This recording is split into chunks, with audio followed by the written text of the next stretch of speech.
गुरुदेव जी। जय गुरुदेव अनाम। अलख यगम के पार में करता तुम्हें प्रणाम।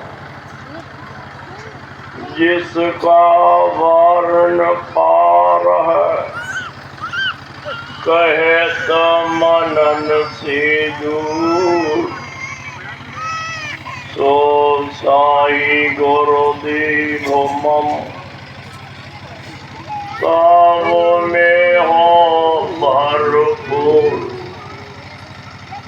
चंद्र सूर्य की किरण जिम पहली ज्योति अपार। तीन लोक ब्रह्मांड सब है आपके आधार। सतयुग सीधी आज तक महिमा आपका नाम। विविधि भांति गावे सभी रब के सब क्यारा। सबके दाता एक है सबों में गुरुदेव। कोटि नमामि नाथ को भज मन जय गुरुदेव। सर्वत्र व्यापक शब्द स्वरूपी गुरु महाराज के श्री चरणों में कोट कोट बार नमन प्रणाम करते हुए आज इस सत्संग रूपी बगीचे को हरा भरा रखने वाले पूज्य महाराज जी पंकज जी, उनके श्री चरणों में सिर रखकर कोट कोट बार प्रणाम करते हुए आदरणीय इस ग्राम के सभी देवी पुरुष बच्चे और बच्चियों, सम्मानित हमारे सभी सत्संगी संगत के सभी सत्संगी भाई बहनों, दूर दराज से आए हुए सभी देवी पुरुष बच्चे और बच्चियों, विभिन्न धर्मों को मानने वाले सभी भक्त जनों का सम्मान करते हुए उस मालिक का नाम पहले मैं बोलूँगा, आप सब लोग हृदय से लगा कर के बोलेंगे, क्योंकि इस कलयुग में हमारी आपकी इस नैया को पार लगाने के लिए जगाया हुआ नाम, सिद्ध किया हुआ नाम हम आपको जो दिया गया है, बड़ी महान कृपा उस मालिक ने की है जीवों पर, इसलिए सब लोग बोलेंगे जय गुरुदेव।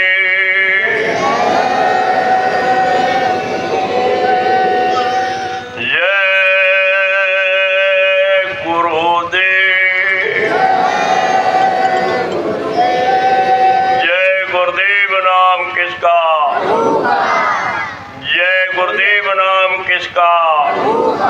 प्रभु का क्या नाम?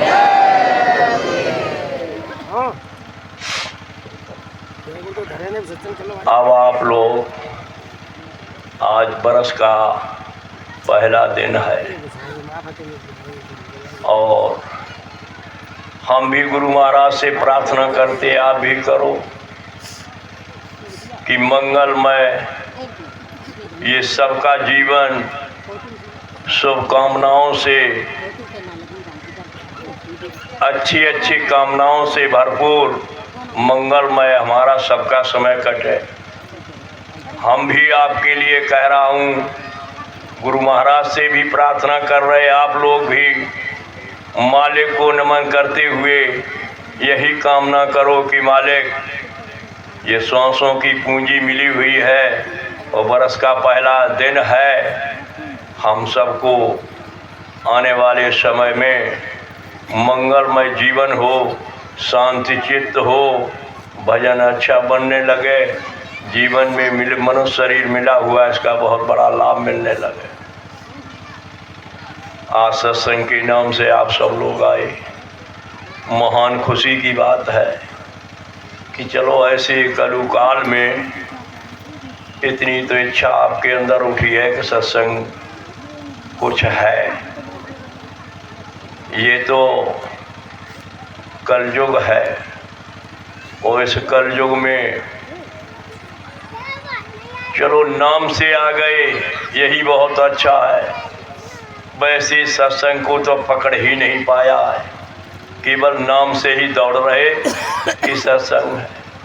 चलो इस तरह से और भी लोग नाम पुकार देते हैं, कोई कार्यक्रम हो किसी तरह का, कहते आज फलाने के सत्संग में गए थे।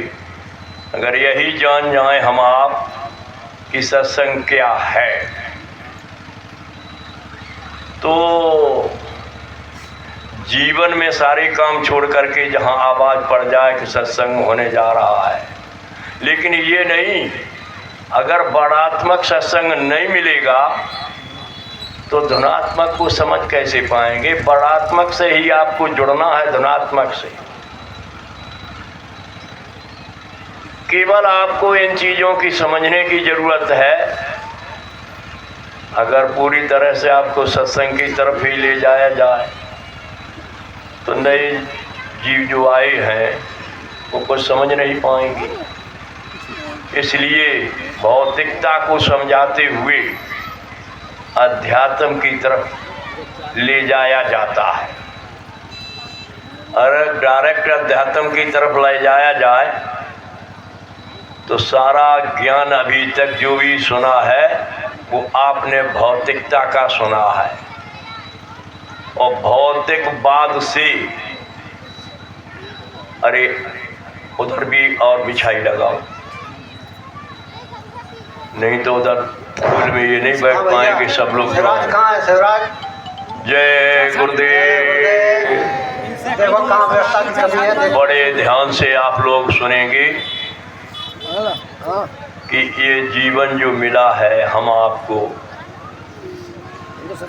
किसके लिए मिला है, पहले यही जानने की जरूरत है। हम आप जब तक असलियत पर नहीं आएंगे और नकल पर चलते रहेंगे। देखो बच्चा बच्ची स्कूल में पढ़ने जाते हैं, अगर नकल वाले कुछ छात्र ऐसे होते हैं उन्हें मेहनत करने की जरूरत नहीं, वो समझते हैं कि नेक थोड़ा इधर देख लेंगे, नेक थोड़ा इधर देख लेंगे, उसमें पूरा काम कर लेंगे। लेकिन वो विश्वासी काम नहीं है नकल वाला। विश्वासी कौन है कि जो मेहनत आपने की है, आपको पूरा कोर्स हम बड़ी मोटी तरह से आपको समझा रहे हैं, क्योंकि मोटी हुई मोटी बातें हमारी आपको मिलेगी। और हमको आपको ये बताएं कि सत्संग देने आए हों और मेरे को आप ये समझ लें कि ये अध्यक्ष जी सत्संग जो दे रहे हैं इनका सच्चा सत्संग हो चुका होगा, ऐसा कुछ नहीं है। हम भी कर्मों के बोझों से लदे हुए हैं, आप भी कर्मों के बोझों से लदे हुए हैं, लेकिन ये जरूर है कि ये सब प्रारब्ध है। प्रारब्ध का काम हम आपको चुकाना है पूरा। जितने भी सत्संगी भाई बहन हैं वे भी गौर से समझ ले कि ये जो शरीर मिला है, अगर खींचातानी में आप बने रहे तो आपका प्रारब्ध जैसा का तैसा खचाखच भरा रहेगा। आप जीवन भर कहते रहेंगे कि हम सत्संगी हैं, लेकिन वहाँ कोई कोर्ट कचहरी और कोई बड़े अधिकारी और ऐसा नहीं है कि रिश्वत दे करके कामयाब हो जाएंगे।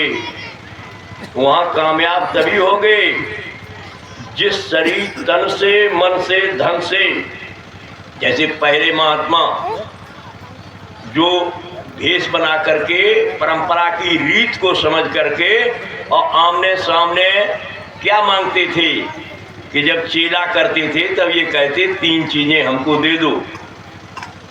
तब जो चेला हो रहा था मोटी भाषा शिष्य, तो कहते मांग ले महाराज। कहा तन मन धन 3 चीजें दीजिए। ये आप चले आ रहे हो, काफी समय से ये जान रहे हो कि गुरु क्या मांग रही है। न तो जमीन मांगते, न कोई और धन मांगते, न कोई मकान मांगते थे, न सोना चांदी मांगते थे, तन मन धन। किस लिए? कि तन से, मन से और धन से आपको जाने कितने जन्म मिले हों, और उन जन्मों में आपने जो भी गलतियां की हैं, जब मनुष्य शरीर मिला पहले, अब की नहीं अब कर रहे सो तो आप देख रहे हैं कि हमने ये गलत कर लिया। पहले जो मिला था उसमें जो गलतियां कर डाली, किसी को तन से मारा काटा, किसी के मन से कुछ गलत करा दिया, कहीं आपने धन से करवा दिया, ये सब कैमरे में भरा है। यहाँ पर जो जीवात्मा है वो चेतन है और शरीर ही है जड़। एक बार में ही मोटी मोटी बात समझते जाओ ना, बार बार में बड़े बड़े विद्वान बैठ जाते हैं, कहते हैं हम सब कुछ जानते हैं। हम मानते हैं वो सब कुछ जानते हैं, लेकिन एक एक बात का मिलान करते जाओ। रोज सत्संग नहीं हो पाते हैं, रोज आपको मौका नहीं मिलता सुनने का, और फिर आप जाए बैठे रहो हम सब जानते हैं, वो तो समय निकलता चला जाएगा। आप क्या जानते क्या नहीं जानते। तो ये तन मन के कर्मों का हमारा आपका अगर खेचा तानी में पड़े रहोगे तो ये कैमरा ज्यों का त्यों भरा रह जाएगा, समय निकलता चला जाएगा।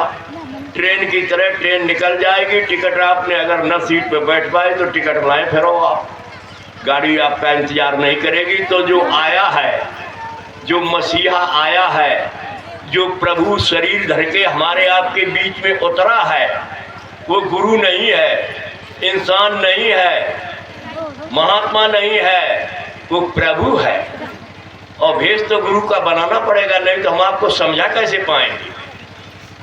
अगर आसमान से अचानक आवाज उठने लगे, हम आप कहोगे भूत बोल रहे हैं। झाड़ियों से आवाज निकलने लगे फिर भी नहीं समझोगे। मनुष्य शरीर का 5 तत्व का भेष बना करके और बीच में बैठ करके जब समझाया है तब भी तो नहीं समझ में आ रही है। तो इसलिए ये हमारे आपके कर्मों का जो बोझा लगा हुआ है, इस बोझे को वो कैसे उतारते हैं वो विधान उनके पास है। हमको आपको जो बताते जाए, अगर वो करते रहोगे तो आगे ज़्यादा नहीं कुछ मिल पाएगा, तो इतना मिलेगा कि जैसा ये शरीर है वैसा ही 5 तत्व का फिर पा जाओगे। अगर इसमें चूक गए तो नरकों में चले जाओ। तो ये मैं बता रहा आपको नकल वाली बात, कि नकल करना कोई ज्ञान नहीं होता है, नकल करना कोई अनुभव नहीं होता है, नकल करने से कोई तजर्बा नहीं होता है। केवल इतना होता कि परीक्षा में बैठ गए तो इधर भी झांक लिया, इधर भी झांक लिया, और ने पड़ोसी ने कहे कि ने कापी उठाए दे तो ने कमऊ लिख ले, बताओ उसमें कुछ है। तो सब जब जाई बोलने के नंबर बढ़िया उनके आ गए। क्यों आ गए? कि नकल कर ली, ज्ञान तो कुछ हुआ नहीं। तो इसलिए मैं क्या कहना चाहता हूं कि आप नकल से हटे आओ। सत्संग नहीं देने आए, हम आपको नकल से हटाने आए। नकल क्या है? अब देखिए ध्यान से कि ये शरीर हमारा आपका 5 तत्व का है, और सबसे बड़ी देवता इस मृतलोक में कौन सी है? 5 देवता। अग्नि देव, पृथ्वी देव, जल देव, वायु देव, आसमान देव। ये कई देवता हो गए? 5। और इन 5 को मिला करके मिक्स जो बनाया गया है, अब बताओ ये तो एक एक देवता है, और 5 को मिला करके एक बना दिया गया। तो बोलो वो एक एक बड़ा है कि 5 मिलके बन गए वो बड़ा? बताओ, आप लोग समझते हो तो बताते जाओ। तो 5 का कौन है? ये मनुष्य। ये देवता कितने तत्व का है? 5। और ये 5 देवता मिलाए के बनाए दो एक। अच्छा, अब आपका ध्यान ये हो कि हमने इन देवताओं के अलावा और भी देवता सुने जाने हैं। कहा ब्रह्मा जी हैं, विष्णु देव हैं, शंकर जी हैं, जगह जगह मंदिर बने खड़े हैं। और भी देवी देवता हैं, जय माता जी हैं। अब बताओ आप अब अपने को कैसे समझें? बड़े ध्यान से सुनो, हम आप लोगों के बीच इसलिए कह रहे हैं ये बात कि हम आपको नकल से हटाना चाहते हैं। खूब सत्संग सुना गुरु महाराज का आपने। ये दुनिया में ऐसा कोई नहीं है जो आज 50, 60 की 40 के बीच में न हो जिसने न सुना हो। बड़ी मेहनत इन्होंने की। उसके बाद महाराज जी अथाह मेहनत कर रहे, लेकिन हमारी आपकी एक रियाज बन चुकी है नकल की, वो नहीं छूट रही है। ये तो कोई कहने दिया आया हुआ महात्मा कि तुम ये कर रहे इसमें कुछ है नहीं। अगर ये कह दें कि तुम जो पूजा कर रहे हो इस पूजा में आपका कोई लाभ नहीं है, तो कल सत्संगो सुनो नहीं माँ गुरु महाराज के पास जाओ, क्या कहने लगे हो? अरे वो तो सबकी निंदा करती है, न देवी को माने, न देवता को माने, न शंकर को माने, न हनुमान को माने, कौ मान ही नहीं रहे। बताओ, आप भगवत सब काट दियो, फिर सत्संग सुनने कौन जाएगा? वो धीरे से आपको समझा के लाना चाहते हैं कि ये मनो शरीर मिला है, इसका लाभ आप ले लीजिए। आप ये नहीं जानते, आप कहते हैं शरीर मेरा है। अभी तक आप लोग इतना नहीं सीख पाए कि ये शरीर मेरा नहीं है, मुझे किराए पर दिया गया है, शरीर दूसरे का है। मेरा शरीर कहाँ है जिसको हम कहेंगे मेरा? दोनों आंखों के मध्य यहाँ पर जैसे हवा चल रही है। अब हवा खूब तेज चलने लगे, लेकिन पूछा जाए हवा देखो, आप देखा हवा? पत्ता लहराते दिखाएंगी, झंडा लहराते दिखाएंगी, आपके शरीर में टच करती हुई आपको हिलाती हुई निकल जाएगी। लेकिन आप एक को पूछा जाए तो देखो हवा कैसी है, नहीं बता पाओगे कैसी है। इसी तरह से ये चेतन जीवात्मा इसके अंदर बैठी हुई है और ये शरीर है जड़। इस जड़ शरीर देवता को 5-10 से बना दिया, बना करके इस शरीर में फिर कौन कौन देवता कहाँ बैठा रहे। अब आपको कितनों समझाओ जाए, लेकिन नहीं। हमने देखा क्या, अभी थोड़े दिन पहले एक आपका कोई पर्व निकल गया है, गणेश पूजन का पर्व निकला है। तब देखा मैंने शहरों में गणेश जी उन्होंने खरीद करके लाए दुकानदार से, जो बनाते हैं मिट्टी की गणेश। और कौन लोग लाए? देहात में बहुत कम आप लोगों के पास, जहाँ सब शिक्षित हैं और जहाँ सब नौकर पेशा बसे शहर में, जहाँ बड़े बड़े अधिकारी कर्मचारी हैं और जहाँ बड़े बड़े सेठ साहूकार हैं। गरीबों की तादाद कम वहाँ, और वहाँ 7 दिन 8 दिन तक गणेश पूजन किया घरों पर। और जिस दिन खत्म हुआ समय, उस दिन उन्होंने अपने अपने जैसी जाकी सामर्थ्य तैसी भंडारे बनाए खिलाने के लिए मोहल्ला में। और उन्हें कहाँ लाइए? सरकार ने प्रतिबंध लगा दिया कि देखिए आप नहरों में और चलते हुए जल में इनमें नहीं डालने जाओगे, क्योंकि वहाँ तुम्हारी भीड़ जाएगी, कोई बच्चा गिर जाएगा पानी। तब मैंने आंख से देखा कि जेसीबी लगाई गई, कहा ले जाओ जेसीबी, गड्ढा खोदो गहरा और पानी करो और उसमें गणेश जी को डालो। तब सबने ले जाए कि भाई गड्ढा में झोंके जाए के। कहा जी पूजन आपको बहुत, तो हम नकल से हटाना चाहते हैं। कहाँ कि जब आपको तैयार किया काल भगवान ने, जब तैयार किया आपका 5 तत्व का ये पिंजड़ा खोल, तब उसमें उन्होंने क्या आदेश दिया? ऊपर में विष्णु भगवान का रूप, ब्रह्मा जी का रूप, शंकर जी का भी मैं दिखाएंगे, ध्यान रखना। राम मिलन बोर्ड रखा है, न कहीं हम आगे गाड़ी बढ़ती जाए बोर्ड आखिर में लाना, कुछ समय घंटा हाथ बीत जाता। जब दया की उन्होंने सब पावर ऊपर से ले लिया, जीवात्माओं का भंडार लिया सत्पुरुष के द्वारा, और जब रचना नीचे की तो मालूम आपको होना चाहिए, आपको ये मालूम नहीं है कि ईश्वर की पत्नी कौन है, खुदा की घरवाली कौन है। आद्या माँ शक्ति और उनके बेटा हुए 3, विष्णु ब्रह्मा शंकर। उन्हें पूरा अधिकार दिया वन नीचे का, कर्मकांड विधान बना के सब, और देवी देवताओं को सबको रच दिया। और रचने के बाद जब हमारा आपका नंबर आया शरीर बनाने का, तब उन्होंने शरीर को जो पृथ्वी आकाश जल वायु सब कुछ यहाँ विस्तार कर दिया, तब ये बनाया गया देवता। मालूम कहा बड़े भाग्यमान स्तन पावा, सुर दुर्लभ सदग्रंथन गावा, साधन धाम मोक्ष कर द्वारा, पाए नहीं परलोक सवार।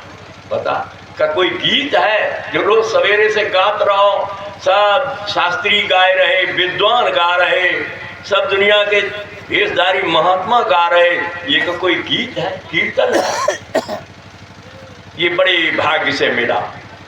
साधन धाम मोक्ष कर द्वारा, साधना का धाम है, मोक्ष का धाम है, मुक्ति का ये धाम है, लेकिन मिलेगा कैसे? कहीं अर्थ लगवाते हो इन लोगों पर जिनको 10-10 लाख रुपया रोज गांव में खर्च कर दे और गाड़ी ये घुमाई दे ट्रैक्टर, और कई वो गाड़ी डाल रहो है अनाज, और कोई डाल रहो टीन, और कोई डाल रहो मिर्च मसाला, और आपने ये अंदाज नहीं लगाया कि ये देवता जो बनाया गया है इसकी मुक्ति का धाम इसी में बताया, इस शरीर में बताया, अंत नहीं बताया है। उसको समझ नहीं पाए तो रचना जिसने करी है उसने तुमको कितना बड़ा अधिकार दिया, कितनी बड़ी मौज की कि जब तुम इस मृत्यु लोक में 4,84 लाख योनियों से एक बार जब नंबर इसमें आएगा तो ये मुक्ति, आत्मकल्याण, मोक्ष का ये धाम है, दरवाजा है, इसमें बैठ के कर लोगे, बाकी दुनिया में भटकने से कहीं नहीं मिलेगा। तब रचना में फिर क्या किया? 6 कमल चक्र बनाए, इन पर अलग अलग भाषाओं का ज्ञान बना दिया। इतने आपकी ऊलम जो है 52 अक्षर कितने की है, उन सबको अलग अलग दिया कि इतने पे इस पे, इतने पे, इतने पे 16, 4, 20, 18 सब बना दिए और बना करके देवताओं को बैठाया। कहाँ? जहाँ सबसे नीचे गुदा चक्र जिसको कहती है, गंदगी का रास्ता, वहाँ पर कहा जो गणेश देवता है, कहा तुम्हारा पावर मनुष्य शरीर में स्थान गुदा चक्र पर रहेगा। अब आप देखते जाइए, आप बड़े हैं कि गणेश बड़े हैं, और उस ईश्वर ने कहा ब्रह्मा जी से तुम्हारा इस मनुष्य शरीर में अधिकार इंद्रिय चक्र पर रहेगा। यहाँ इंद्रिय है, गुदा चक्र के ऊपर दूसरा चक्र इंद्रिय है, इंद्रिय पर्वत। ऊपर में विष्णु भगवान बैठे विष्णु लोक में अपनी अर्धांगिनी के साथ, लेकिन उनको पावर कहाँ दिया कि जो मैं 5 तत्व का देवता बना रहे हैं मनुष्य, उसकी नाभि पर तुम्हारा अधिकार स्थान रहेगा कि तुम्हारा वहां से फोक्स नाभि पर गिरे, नाभि के मालिक तुम यहां पर रहो। इसके नीचे शंकर जी का लोक है, पार्वती सहित ऊपर बैठे हुए। ऐसा नहीं है कि आपने मंदिर बना लिया इसमें कहीं बैठे हो, ऊपर है शिवलोक। शिवलोक उनको कहा कि ये हृदय जो है सीना, यहाँ पर इस कंठ चक्र पर आपका अधिकार है। तो शंकर जी आपके यहाँ पर पावरफुल बैठे हुए, जिसको आप माता जी कहते हो, माता दी। उस माता जी का अधिकार कहाँ दिया अपनी अर्धांगिनी को? कहा कंठ चक्र पर तुम्हारा स्थान है।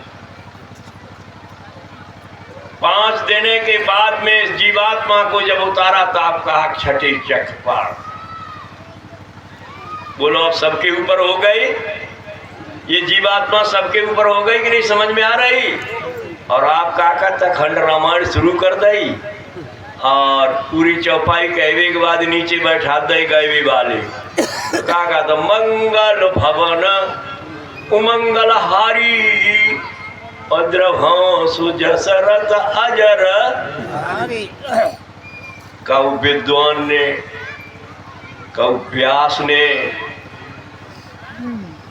कऊ शास्त्री ने, कऊ भेषधारी महात्मा ने, और कऊ जो आपकी टीवी पर और मोबाइल पर चैनल चल रहे हैं, कऊ चैनल में भी अर्थ बताया है कि है क्या ये।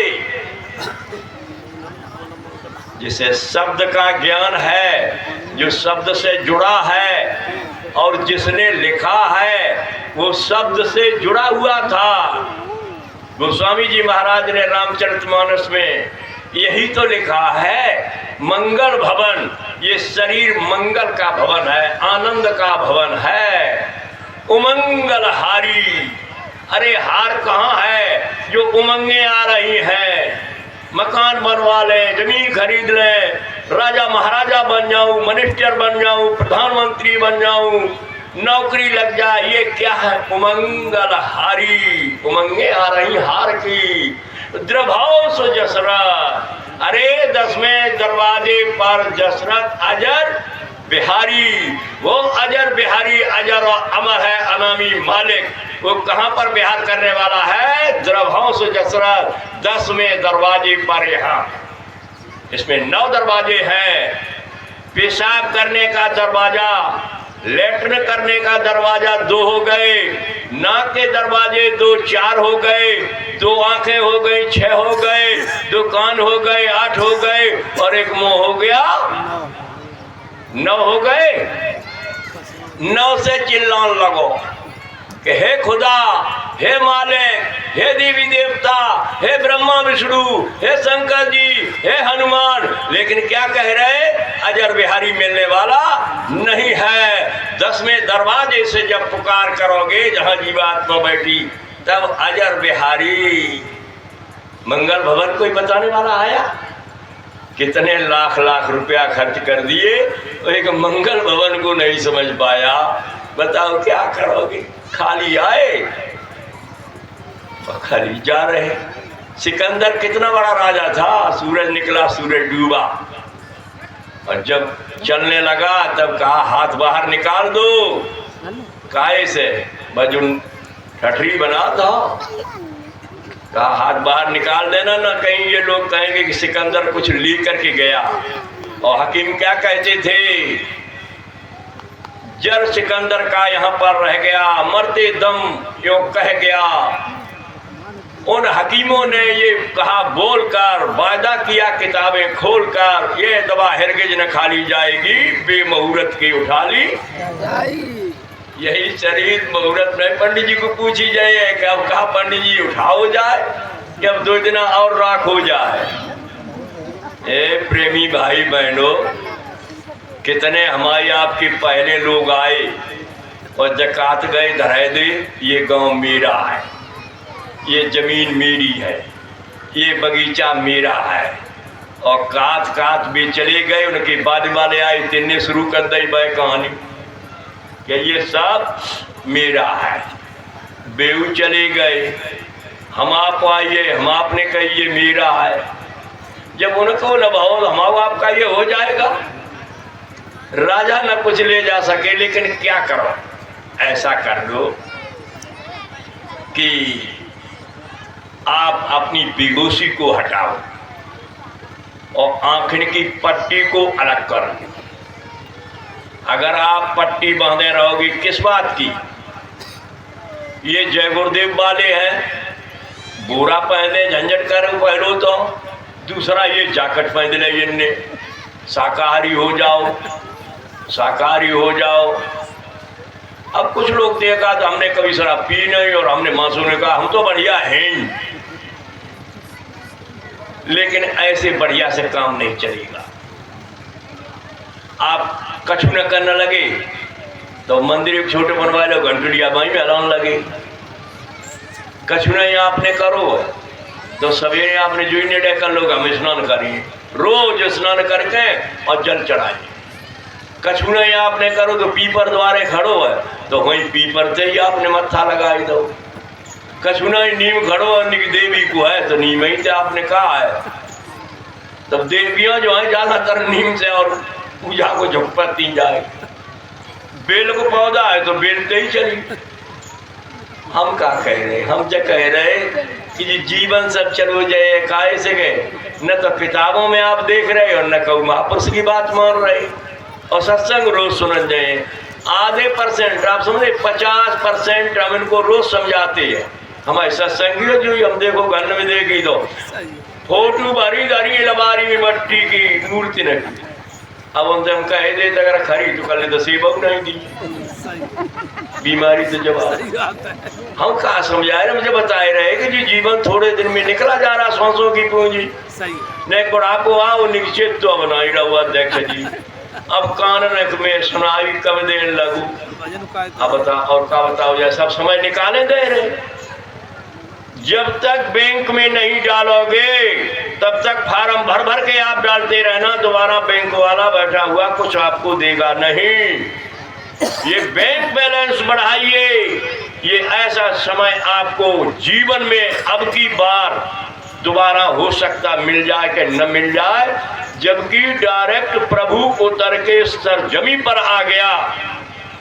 और क्या कहा कि जब तुम जय गुरुदेव बोलोगे तो धर्मराज की कचहरी में तुम्हारे खाते के सामने हम खड़े मिलेंगे, हिसाब करेंगे। काऊ किताब ने गवाह नहीं दिया, किसी महात्मा ने गवाह नहीं दिया, किसी अवतारी शक्ति ने ये गवाही नहीं दी कि मैं तुम्हारा ठेका ले रहे। आपने यही नहीं समझ पाया कि भगवान कृष्ण और राम क्या कहते चली गए। उन्होंने गीता में लिखा है यदा यदा धर्मस्य ग्लानि निर्भत भारत अभ्युत्थानं नाम पूरी चौपाई हम जानते, लेकिन कहेंगे नहीं टाइम बिगड़ रहा। जब जब धर्महान होगी तब मैं पुनः आएंगे। कौन आएगा? अवतारी शक्ति। उन्होंने कहा जब जब हो धर्म की हानि बाढ़ असुर अदब अभिमानी सब जानते हो, तब कहा पुनः आए। लेकिन वो कौन? काल शक्ति, समझते जाओ। और ये कौन? दयाल शक्ति। उनका आना मार काट करके धर्म की स्थापना कर देना, और इनका काम है मारने और काटने वालों को भी दया दे करके बदल के माला पकड़ा के धाम पहुंचा देना है। कितना बड़ा फर्क है संतों में और अवतार शक्तियों। मैं जल्दी में आपको समझाते, कहीं भगवान राम ने किसी को नामदान दिया था अपने समय में? कहीं किताब में देखा आपने? आप कहोगे निंदा निंदा नहीं मैं करते हैं। किसने कहीं भी आपको देखा नामदान दिया है? कहीं मुक्ति के रास्ते के लिए कहा है? केवल धर्म की स्थापना। क्या कि मांस शराब विचार दुराचार करने वालों को खत्म करके अच्छे लोगों को व्यवस्था को पकड़ा। तो तुम्हें कहूँ मारने काटने को तो नहीं, तुम तो दयाल पुरुष के साथ हो। मारने वाले को भी बदलना, काटने वाले को भी बदलना, शराबी को भी बदलना, ज्वारी को भी बदलना, मांसाहारी को भी बदलना, व्यभिचार करने वाले को भी बदलना जीवात्मा है। तो ये दयाल का काम। इसलिए प्रेमी भाई बहनों, इस मनुष्य शरीर की कदर कर लो आप। अगर इस मनुष्य शरीर की कदर नहीं करोगे तो आप जैसे पशु भी बच्चा बनाना जानता है, पशु भी पेट भरना जानता है, और पशु और पक्षी भी झोपड़ी और छाया जानते कि रहने के लिए ये है। तो पशुओं की तरह अगर बच्चा बना करके पेट भर के और झोपड़ी बना करके और जीवन बिता के चले जाना है तो ये बड़े भाग्यशाली नहीं है। भाग्यशाली ये है कि साधना के लिए बताया गया। तो साधना करने के लिए आपको हमको जरूरत है कि ऐसा कोई गुरु मिले।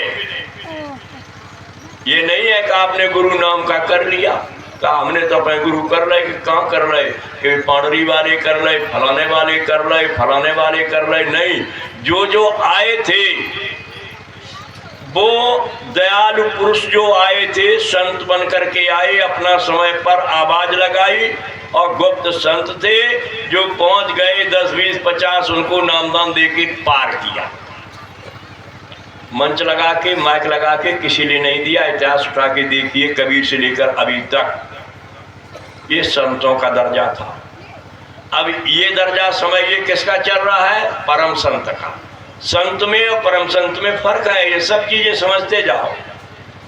संत आते हैं गुप्त भेद दे करके, गुप्त संत होते हैं, चुपचाप में उनको कोई नहीं जानता है, गृहस्थी भी बनाते हैं, बाल बच्चे भी रखते हैं, और गृहस्थी में रहते उनकी खुद पत्नी नहीं जान पाती है कि ये क्या है, उनके बच्चे नहीं जान पाते कि ये क्या है।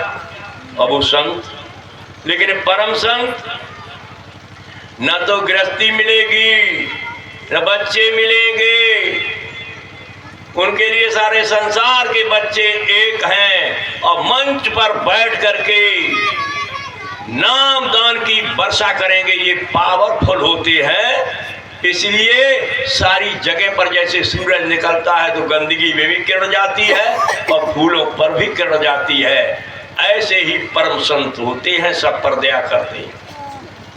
तो आपको क्या करना है, ये करना कि जो दुनिया की पूजाओं में आप फंसे हैं उसको छोड़ करके गुरु पर विश्वास करना। गुरु पूजा में सबकी पूजा, जस समुद्र में नदी सम। जैसे आपके पास में नदी है, भाई आपने पूज लो, जमुना को फिर पूजो, फिर गंगा जी को पूज लो, और सीधे जाकर समुद्र को अगर पूज लो तो गंगा जमुना नदियां सब समुद्र में ही गिरी जाके, तो बोलो सबकी पूजा हो गई एक ही। तो साहब बताया कि गुरु की पूजा में कोई नाराज नहीं है, न देवी नाराज, न देवता नाराज, न शंकर नाराज, न ब्रह्मा नाराज, कोई नाराज ही नहीं है। न तुम्हारे हनुमान नाराज, न तुम्हारे राम नाराज, न तुम्हारे कृष्ण नाराज, कोई नाराज नहीं। मैं आपको खुली बता रहा हूँ, कभी कभी ऐसा हो जाता है कि उनने गुरु की पूजा करी, अब उनने सोचे जब हम पहले करते रहे थे बस छूटी भाई भी क्यों नाराज ना हो जाओ, तो आपके भाई हो गई अंदर, आपने गुरु छोड़ दे और भाई फिर करने लगे पूजा। तो साफ ग्रंथ बता रहे कि गुरु की पूजा में सबकी पूजा हो जाती, लेकिन जब विश्वास आपको दृढ़ होगा। और गुरु कौन हो, हमारे आपके अंदर में यहाँ जो जीवात्मा बैठी है इसके पीछे एक कैमरा लगा है। बड़े ढंग से इसको समझना, अगर ये नहीं समझ पाओगे तो आप कहीं भी गलती करोगे। आप क्या सोचोगे कि हमारी कोई देख नहीं पाएगा, केवल हम अकेले में ही कर रहा है। कितना भी अच्छा बुरा कर्म करोगे आप ये कहोगे किसी ने नहीं रखा है, हमने ही तो की। अगर दो आदमी है तो दोनों ने आपस में कह दी, तीसरा न कोई जानने पाए। अब आपने ये तो कर लिया, अगर आपके दिमाग में हो कि मेरा कैमरा जो छप रहा है वो तो हमारा कोई न जाने, लेकिन वो तो जब जाएगा तो वो छपा हुआ सब मेरे सामने आएगा। तो कैमरे का ध्यान रहेगा तो गलती नहीं करोगे। कोई कौन पूजा करते हो लेकिन ध्यान आपका कैमरे की तरफ रहेगा। वो कैमरा सबके पास है। कैमरा में 3 क्रियामान, संचय, प्रारब्ध, कर्म 3 होती। क्रियामान जो अब आप कर रहे, प्रारब्ध जो पहले किया है, जैसे पहले कभी मनुष्य शरीर मिला, अच्छे बुरे दोनों कर्म किए और दोनों कर्मों के बाद में वहां से जजमेंट हमारा आपका ये निकला कि पहले ब्याज सहित खराब कर्म आपको भोगने को मिलेंगे। तो नरक भी भोग ले, 4 खान 84 लाख पशु पक्षी कीड़ा मकोड़ा ये भी भोगाए, और भोगने के बाद आखिरी योन मिली आएगी गाय और बैल की। ये पुरुष बनेंगे बैल और ये हमारी महिलाएं बनेंगी देवियां गाय। इसके बाद मनुष्य शरीर मिला, इसीलिए ये पुण्य योनि मानी जाती है गाय बैल की। पुराने बुजुर्ग तो क्या करते थे कि मरते समय कहा बछिया पूजन करवा दो, तो बछिया पूजन पंडित जी बुला करके और काती पूंछ पकड़ाओ। तो क्यों कि भवसागर को पार करके आई, सारे अपने कष्टों को झेल के मनुष्य शरीर में आ रही है। और हम आप मनुष्य शरीर में आ चुके हैं, कहाँ जाएंगे? अब गाय की पूंछ पकड़े नहीं बच जाओगे, कर्म है न तब बचे न अब बचे, ये कर्म लदे हुए हैं।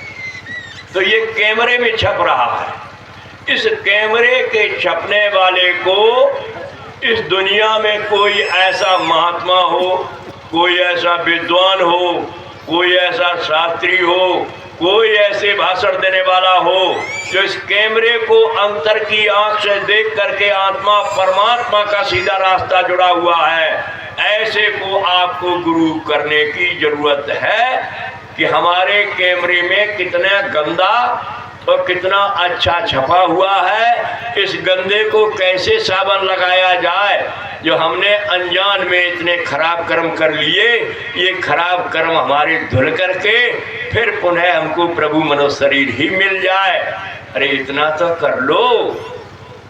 क्या प्रजापति मिट्टी के बर्तन बना के और शंकर ब्रह्मा विष्णु राम कृष्ण हनुमान आदि देवी देवता बना के और तुमको 1000 10,000 50,000 1,00,000 की फोटो दे दे, पूरा जीवन मत पत्थर में लगाते रहोगे, घर में रख लिया और आपने बड़े नियम और कायदा से ना धो करके पूजा की और मांगा क्या?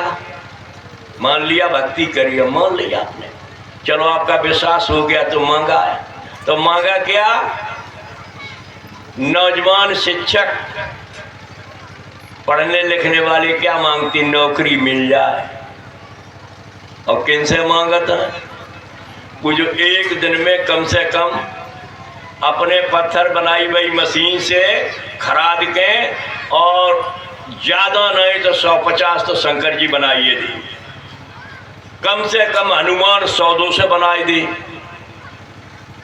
और आपने मंदिर आए के उसके बनाए भाई पे मांग रहे कि हमें नौकरी मिल जाए, कोई शादी के लिए मांग रहे हो हमको बड़ा अच्छा मिल जाए, कोई मांग रहा कि बच्चा हमारे नहीं बच्चा हो जाए, कोई कहता है कि हमारे जमीन कम है महाराज जमीन मिल जाए। किससे? वो फोटो लगी घर में तरह से। कोई मकान मांग रहा, कोई प्लाट मांग रहा, कोई गाड़ी मांग रहा। काऊ ने जब मांगी कि हे भगवान हमारा आत्म कल्याण हो जाए, ये जन्मने और मरने की बहुत बड़ी बीमारी है, इस बीमारी से छुटकारा हो जाए। कोई नहीं मांग रहा। हमारे सत्संगियों ज्यादा से ज्यादा जो है मांगे, हालांकि शब्द गुरु मिल गए लेकिन दिनों में जब मांगेंगे व्यवस्था ठीक हो जाए। और जो जानता नहीं कि जब भी गुरु प्रसन्न हो तब का दी तब अब मांगे कोई लिए ही नहीं। कहते कि बीमारी, अपमान, गरीबी। अरे गुरु को खुश करे हो तो ये पहले नहीं, अगर धन दे दें और तुम्हारी सारी काम मांगने वाली चीजें दे दें तो बताओ आत्म कल्याण को कब होए भाई? व्यवस्था में जुट जाए कि जब व्यवस्था और हमारी बढ़ जाए। तो इसीलिए आपसे कह रहे हैं कि आप गुरु करना जरूरी है, बिना गुरु के नहीं रहना। लेकिन गुरु भी ऐसा करना है जो शब्द को पकड़ने वाला गुरु हो। आसमान में 24 घंटा एक क्षण भी शब्द रुक नहीं सकता है। अगर रुक जाए और इसी मनुष्य मंदिर तक बराबर खटाखट आ रहा है, ये मत सोचो कि आता नहीं है। इतनी घनघोर आवाज आ रही है कि इस आवाज को अगर ये कान आंख और ये अंतः बंद हो जाए, एकाग्र हो जाए, तो बिना आंख मूंदे बिना कान मूंदे और ऐसी आवाज मिलेगी कि दुनिया में एक बार सारे बम्बों को चला दिया जाए फिर भी उस आवाज के बराबर नहीं है। लेकिन दरवाजा रुका हुआ है, आवाज सुन कैसे पाओगे? केवल आवाज 2 टाइम पर मिलती है, बिना भजन के आवाज मिलती है, सुनाई देता है वो प्रभु, दिखाई देता है। वो कौन कौन सा समय है? जब माँ के गर्भ में बच्चा तैयार होता है, तब झिल्ली में बंद ये सारा शरीर। अब बताओ झिल्ली में अगर जरा सा भी छेद हो तो पानी भर जाए, बच्चा मर जाए अंदर ही, लेकिन बिल्कुल बंद। ये कुदरती विधान है हमारे आपके साथ। और ये आंख अगर खुली हो तो झिल्ली में कचरा कितना है, आंख में चला जाएगा। मुंह खुला हो मुंह में चला जाएगा, कान खुले हुए कान में चले जाएंगे। बिल्कुल बंद कर दिए। क्या खोल दिया? अंदर में जीवात्मा की आंख और कान खुली, उससे सब उसको दिखाई दे रहा है कहाँ वो प्रभु बैठा हुआ है, कितनी हम पर मुसीबत यहाँ पड़ रही है, ऐसे जल रहे हैं इसमें अंदर। तब क्या कहता? आप प्रभु कृपा करो यह भांति सब तज भजन करूं दिन। अगर दिखाई नहीं देता तो क्यों महात्माओं ने ये लिख दिया है? सब दिखाई दे रहा है। एक आंख वहां खुली, समझ लो कहाँ? माँ के पेट की। और दूसरा समय कब खुला? ऐसा कोई नहीं इतने बैठे हो जो एक बार और न खुलता हो। लेकिन जन्म जैसे ही हुआ वो आंख कान बंद और ये आंख और कान खुल गए। बाहर जैसे ही गिरे वाह वाह की आवाज आई, रोने की आवाज आई, थाली बजा दी, बच्चा चुप हो गया रोने से। दीपक अगर जल रहा है तो बच्चा देख रहा है उसको एक टक लगा करके। क्यों?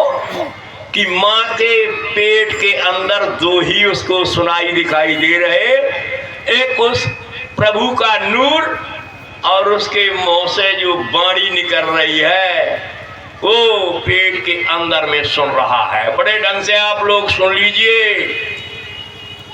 हम आपको कहाँ ले जाना चाहते हैं? निजी शरीर पर और निज शरीर की आंख और कान पर। नहीं तो ऐसे ही नकल करके चले जाओगे कि वो कर रहा सो हम करेंगे, ये कर रहा सो हम करेंगे। जो गुरु महाराज बताते थे कि ये कर रहा सो हम करेंगे, क्या करूं क्या न करूं, वो गुरु महाराज पूरा समझाते थे। अगर यही करते रहे कि पूरा गांव गंगा जी को जा रहे, 4 ट्रैक्टर सज गए, चलो सब लोग बैठ जाएं स्नान कर आए, तो ये नकल से कोई काम नहीं होगा। तो ये कब खुल गई? माँ के पेट के अंदर बच्चे की सबकी आंख कान एक बार खुली, हमारी तुम्हारी भी खुली। जो मनुष्य शरीर में आ रहा सबके। दूसरी कहाँ खुली जाए?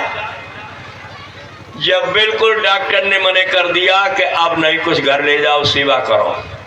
और जब सेवा करने लगे तब चारपाई पर जमीन पर लिटाए हैं, पेशाब और टट्टी पानी की तरह बह रही है। आंख देखना पहचानना कहते क्या कि पहचान लो, तब मूड रात नहीं पहचान पाओ। फिर कहीं कहीं सुन रहे जेका झुकाए रहे, तब कहीं कछु ना। फिर कहीं मोहते कछ बताओ खाओ चाहो तो क्या है इच्छा, अब मुंह नहीं खोल लो। गुरु महाराज बता देते, 2 यमराज के सिपाही जब अंदर घुलते हैं तब एक एक हथौड़ा की जब मार पड़ती तब क्या कहते? करो मन बादिन की तदबीर, जब जमराज लेन को आवे नेक धरत नहीं धीर, मार मार मुग्दल प्राण निकारे नैनन बरसन नीर, घर तिरिया अर्धांगिन बैठी मात पिता सुखबीर, माल मुल्क की कौन चलावे संगन जात, करो मन बादिन की। ए प्रेमी भाई बहनों, उस वक्त ये कान नाक आंख उन यमराज के सिपाहियों ने इनके दरवाजे बंद कर दिए।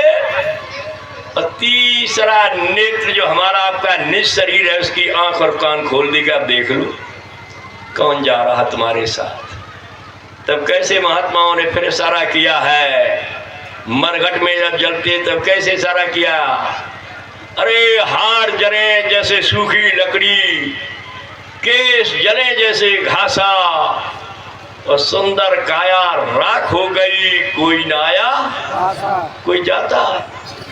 जिसके लिए सारे जीवन भर धोखा दिया, बेईमानी की, छल किया, इतना इकट्ठा कर दिया, तब मरते समय क्या करते हैं?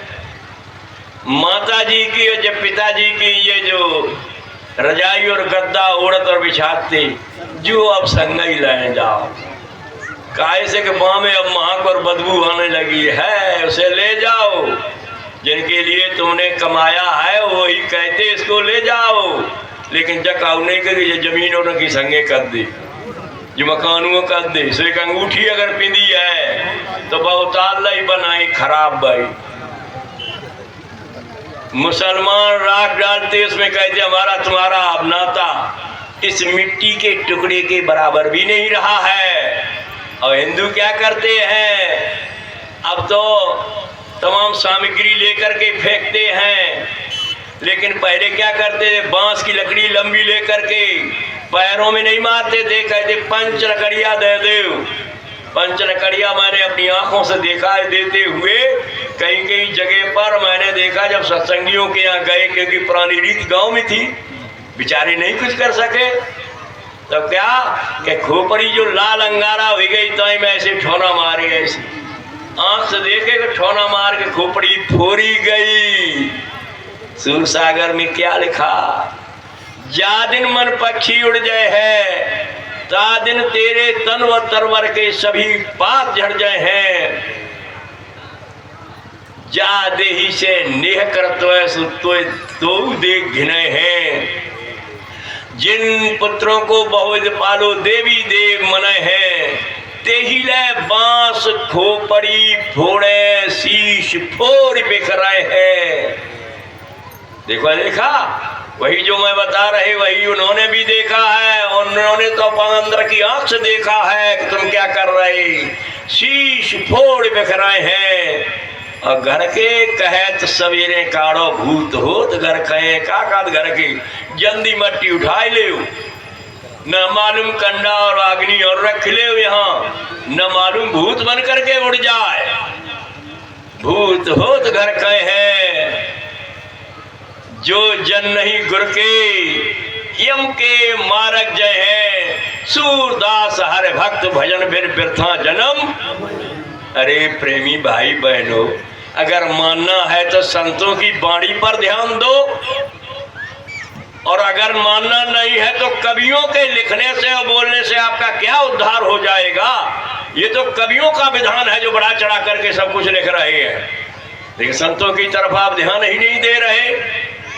कबीर साहब आए जब से तब से ये सब आप देख रहे हो किस तरह से समझाया बुझाया गया आपके हित के लिए। लेकिन तब बड़े बड़े विद्वानों ने क्या, गोस्वामी जी को कवि लिख दिया, कबीर को कवि लिख दिया। अरे किसी विद्वान या किसी अधिकारी कर्मचारी के ये भाषा न निकली कि ये संत हैं, प्रभु से मिलने वाले हैं, आपने उतार करके कवियों में उनको लिख दिया।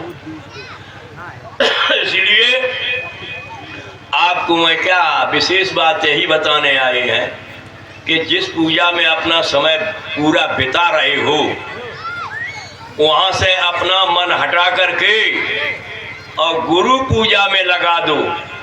और गुरु के लिए लिखा गया, गुरु वही जो शब्द सनेई, शब्द बिना दूसर नहीं सेई, शब्द कमावे सो गुर पूरा, उन चरणन की हो जा धूरा। ऐसा गुरु मिले जो शब्द को, अरे शब्द लिखा है, शब्द कहा मैं गगन शिखर का, शब्द कहा मैं सुन्न शहर का, शब्द कहा मैं भमर डगर का, शब्द कहा मैं अगम नगर का। अरे शब्द शब्द पूरी रची, शब्द ही दे मिलाए। ऐसा गुरु जब ढूंढ ले तो सतगुरु के बाद फिर आना जाना ही खत्म हो जाए। तो आप शब्द की अभी तक आपने कहीं भी, अरे भाई भागवत कराते हो, कहीं कुछ नहीं मिल रहा है, कहीं कुछ नहीं बताते, जिसमें कि सब कुछ भरा हुआ है। रामायण ने गोस्वामी जी महाराज ने कहा कि जन्मत मर्त दुसह दुख पीड़ा, मैंने बताया देखो जन्मने और मरने की पीड़ा को गोस्वामी जी महाराज ब्राह्मण घर में पैदा हुए और काशी में बैठ करके उन्होंने पूरी रामचरितमानस लिखा। तब क्या लिखा, बंधो गुरपद कंज कृपा सिंध नरूभर महामोहतम बुन जासु बचन रवि कर निकल। कैसे, जैसे अंधेरे में सूरज निकलता है, अंधेरे को कोई फिर ढूंढ नहीं पाता है कि अंधेरा चला कहाँ गया, ऐसे ही जब सतगुरु मिल जाएगा तो आपके विकारों को कोई ढूंढ नहीं पाएगा कि ये वही व्यक्ति है। इसकी ये बुराइयां और खराब कर्म करने वाले कहाँ चले गए, ये तो इतना अच्छा हो गया कब, जब सतगुरु है। बंदो गुरुपद पदम परागा, सूरज सुभा सरस अनुरागा। अरे प्रेमी भाई बहनों, फूल के अंदर क्या छिपा है, फूल के अंदर वो पराग है, वो महूक है, वो शहद है जो पक्षी पर अपने मधुमक्खी पैर में ला करके और एक जगह डिब्बे में तैयार करती है। क्या, शहद। उससे मीठा कोई फिर कोई चीनी फीनी नहीं है। कैसे आते, फूल। और फूल में कौन लाता है, मधुमक्खी। आप जगह फूल इतना मीठा बन जा, शहद इतना मीठा है तो फूल कितना मीठो है, तो ऐसे फूल ले और मुँह में डाल के चबलियान लगा, करुआ मुँह हो जाएगा। लेकिन उसमें शहद मक्खी ही प्राप्त करती है।